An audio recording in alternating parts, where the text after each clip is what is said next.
नमस्कार. WhatsApp post image जपताना लेखिका सौ विदुला जोगळेकर.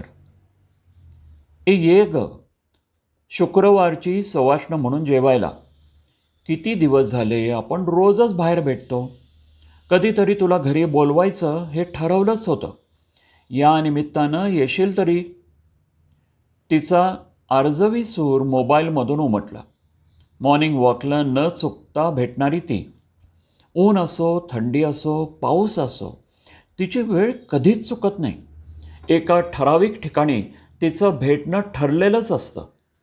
सडसडीत बांधा, आखूड केसांचा वर बांधलेला पोनी, ट्रॅकसूट, निळसर बूट घालून झपझप तिचं बाजूनी पास होणं ठरलेलंच असायचं.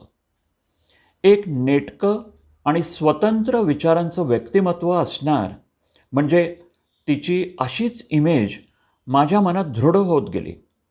आम्ही एकमेकींना फक्त अंतरावरून बघत होतो. रोजच्या भेटण्यातून कधीतरी एक स्मितहास्याची रेष दोघींच्याही चेहऱ्यावर अशीच कधीतरी विसावून गेली.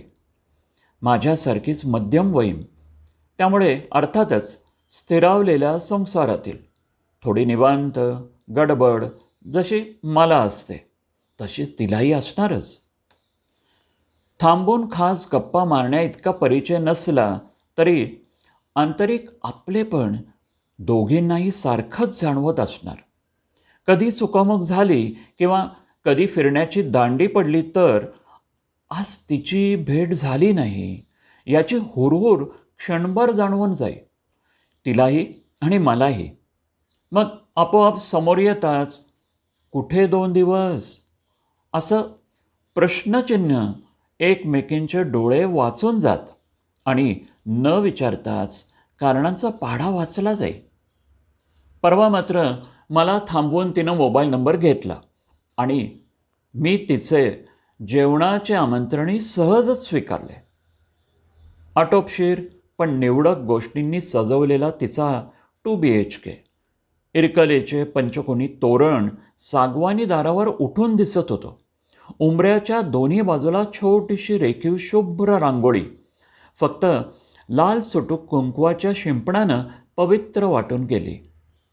मोकळा जुजबी फर्निचर मांडलेला हॉल, समोरच्या काचेच्या कॉर्नर स्टँडमध्ये ठेवलेल्या ट्रॉफीज तिच्या लवचिक देहमनाची साक्ष देणाऱ्या भरतनाट्यम नृत्याविष्काराच्या छंदाची जणू पावतीच देत होत्या.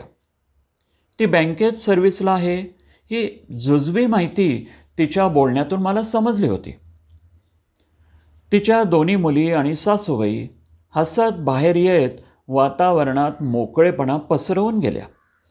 पहिल्यांदा तिच्याकडे गेल्यावर तिच्याशिवाय कोणी ओळखीचं नाही ही माझी थोडी अनिसी भावना त्या आजी नातींनी सपशेल मोडीत काढली.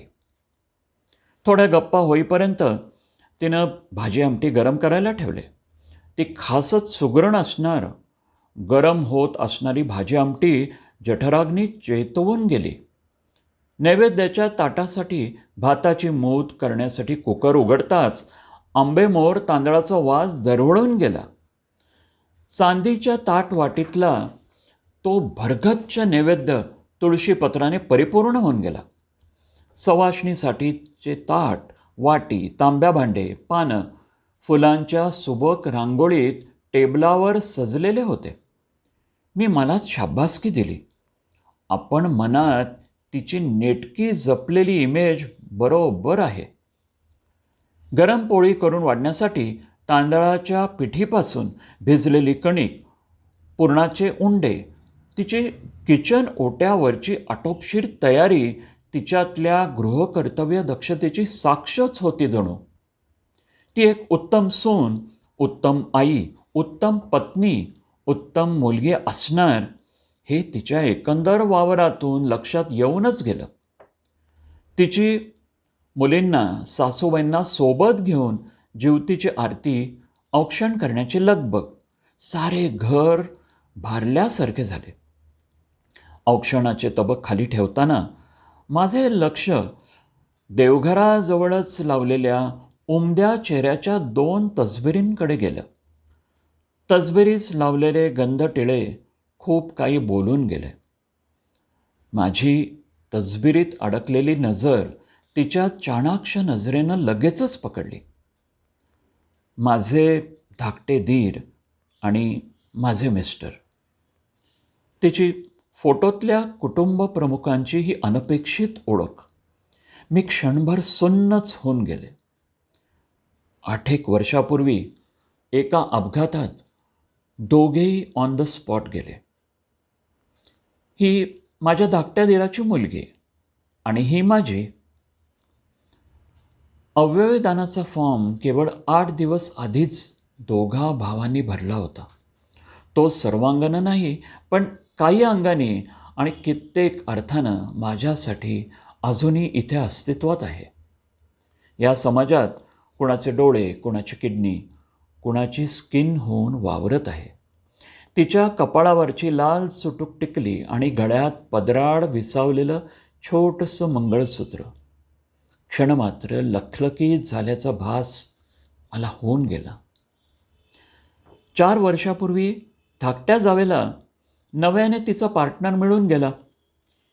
हिला मात्र मी माझ्या जवळच ठेवून घेतला. माझी दुसरी मुलगीच ही पण. तिनं तिच्या पुतणीला जवळ ओढलं. तिचे डोळे क्षणभर गढोळल्यासारखे झाले आणि पुन्हा घरातल्या पवित्र वातावरणात मिसळून नितळ झाले. चला आता जेवायला बसा. मी गरम गरम पोळी करते तुमच्या वरणभात संपेपर्यंत. तिच्यातल्या गृहिणींची लगबग सुरू झाली. ती ओटी भरताना तिचे दोन्ही हात माझ्या ओंजळीत भरून घेत मी तिला जवळ ओढलं. हां, तुम बिलकुल वैसी हो जैसा मैंने सोचा था. प्रत्येक नात्यात तू उत्तमच आहेस, पण एक माणूस म्हणून तुझ्यातली स्त्री अत्यंत संवेदनशील, कर्तव्यतत्पर आहे. तुझ्या देहबोलीतूनच तुझी इमेज माझ्या मनात चढत्या आलेखात निर्माण झाली होती. त्याच्या कैक पटीनं तू प्रगल्भ आहेस. सन्मानित होणं आणि सन्मानित करणं तुझ्याकडून शिकावं. खरंच सलामच तुला. ती प्रसन्न हसली. मॉर्निंग वॉकमध्ये हसते तशी. एकदम ओळखीची, जवळची.